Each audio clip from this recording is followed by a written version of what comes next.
from a bunch of shorts to just two to a bunch of shorts to just two again. Only this time there was a feeling that the stories they picked were much more out of the norm. These weren't really fairy tale, they were sort of classic stories. Both had their funny upbeat moments, but both had this very underlining dark tone throughout the whole thing.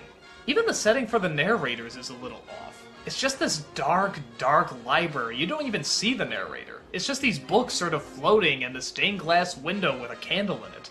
When I was a kid, I loved it. As an adult, I still love it. But heck, let's talk about them individually. You got The Wind in the Willows, which, when you get down to it, is another very strange book. Not that animals are walking and talking, that's not the weird part. It's the fact that everybody else in the world is human. And not just that, they're to scale. The rat is literally the size of a rat. That just looks so odd. But the rest of the story seems to follow pretty closely to the book. You got Toad, who's an extremist with anything. Anything that's new, anything that's hot, he's all over it. Mania, as the Brits like to call it. And he suddenly gets obsessed with motor cars. So he makes a really stupid deal with a guy named Weepy who, I don't know, I'm sure is some sort of ethnic stereotype. In that he hands over Toad Hull in exchange for the car. But in court, Weepy tells a different story and says that Toad stole the car, which gets him thrown in jail and only his friends are able to save him. Molly and Rat are a lot of fun, Toad is enjoyably crazy, and even that horse gets a few good one-liners. Then how did he get a motor car? The only way a gentleman gets anything. The honest way. And what is the honest way? Haha, I thought you wouldn't know that, Governor. I fucking love that line. Next you have The Legend of Sleepy Hollow, which in terms of story layout, even to the original book, is so odd to me, but I really love it because of that.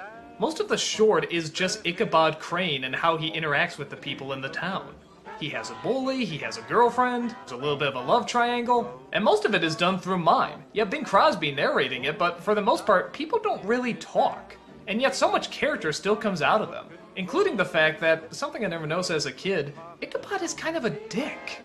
I mean, when you look at what he wants to do, he wants to marry this woman and mainly get her money. I mean, he's already fantasizing her father being out of the picture.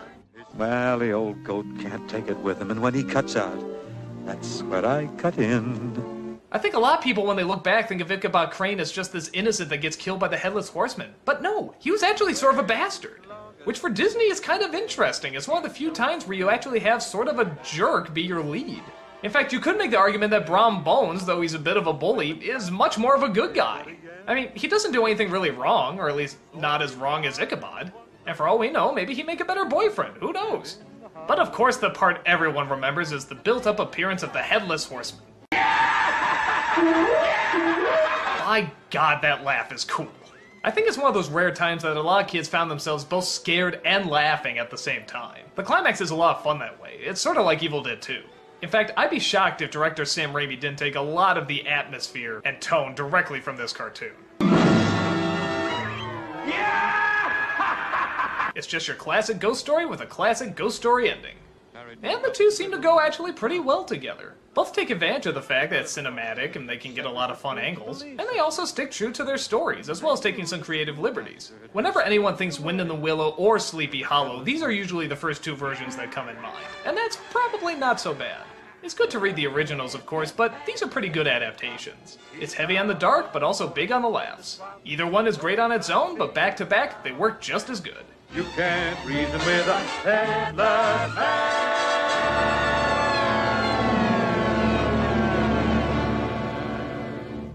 Man, I'm getting out of here.